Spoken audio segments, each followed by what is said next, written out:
E aí pessoal, tudo bem? Aqui com mais uma Lave Seca Midea. Tô testando ela aqui, que acabei de finalizar a montagem dela. Reforma mecânica, tá? Troca de rolamentos, retentor, um desses rolamentos estourou.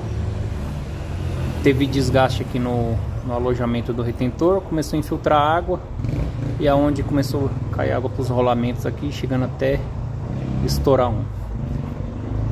Troca do eixo, retentor e os rolamentos. Modelinho LSD11X, tá? Aí, ó. Máquina rodando bonitinho. Já fez até umas drenagens de água já aqui, ó. Tá certo? Precisando aí de assistência para Lave Seca Midea, pode entrar em contato aí comigo aí. Pode mandar mensagem no privado, no direct aí, que eu passo o contato, a gente agenda. Valeu!